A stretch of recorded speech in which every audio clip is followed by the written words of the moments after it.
বাঁচা মরার লড়াই, তাই গরম উপেক্ষা করেই লোকাল ট্রেনে চেপে প্রচারে বেরোলেন মেদিনীপুর লোকসভা কেন্দ্রের বিজেপি প্রার্থী অগ্নিমিত্রা পল। বিগত বেশ কিছুদিন ধরেই ৪৫ ডিগ্রি তাপমাত্রা মাথায় নিয়ে প্রচার সারছেন তিনি। তাই গরমের থেকেও বড় কথা, এই লড়াইটা তার কাছে বাঁচা মরার লড়াই। ট্রেনে প্রচার করতে করতে বক্তব্য অগ্নিমিত্রা পলের। বুধবার খড়গপুর স্টেশন থেকে একটি লোকাল ট্রেনে উঠে দাঁতনের সোনাকুনিয়ার উদ্দেশ্যে রওনা দিলেন প্রার্থী। লোকাল ট্রেনে খেটে খাওয়া সাধারণ মানুষরা যাতায়াত করেন, তাই লোকাল ট্রেনকে প্রচারের জায়গায় হিসেবে বেছে নিয়েছেন তিনি। এরকমই মত অগ্নিমিত্রার। খড়গপুর থেকে বালেশ্বরগামী লোকাল ট্রেনে প্রচার সারছেন এদিন।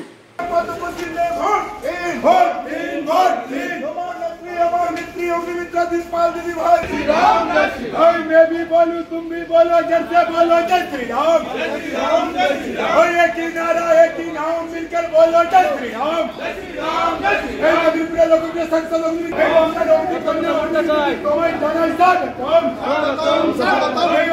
तुम आगे बढ़ो, हम तुम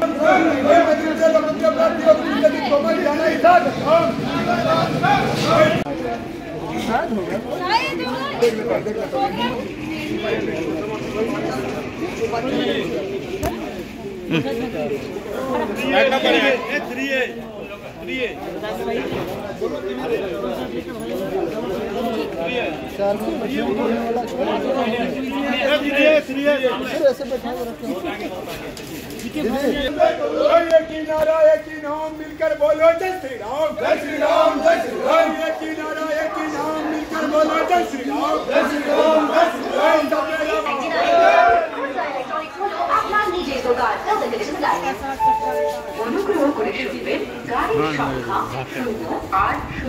লোকাল ট্রেন বা ট্রেন ভারতীয় রেলওয়ে আজকে ভারতবর্ষের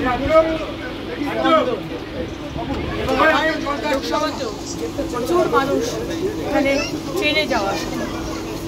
তো আজকে জনসংযোগের কি বলবো, ওয়ান অফ দ্য বেস্ট উপায় যাকে বলে সেটা হচ্ছে ট্রেন। অনেকটা গরমকে কি ইয়ে করা যাবে, মানে আমার 2 মাস আমি পেয়েছি প্রচারে, এখনো 1 মাস 20-25 দিন বাকি, আর 1 মাস করে এসেছি। ৪৫ ডিগ্রি টেম্পারেচারে প্রচার করেছি, সুতরাং রোদটা কোনো ফ্যাক্টর নয়, গরম কোনো ফ্যাক্টর। আবারও বলবো, এটা আমাদের বাঁচা মরার লড়াই, এই লড়াই আমাদের জিততে হবে।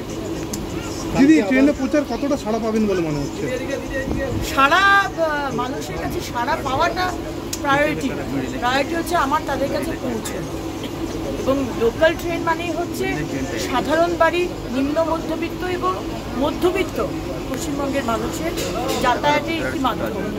তাদের কাজ অবধি আমাকে পৌঁছতে হবে, সেই জন্য আজকে লোকাল ট্রেনকে মানে পছন্দ করেছি, এক্সপ্রেস ট্রেনকে নিয়ে।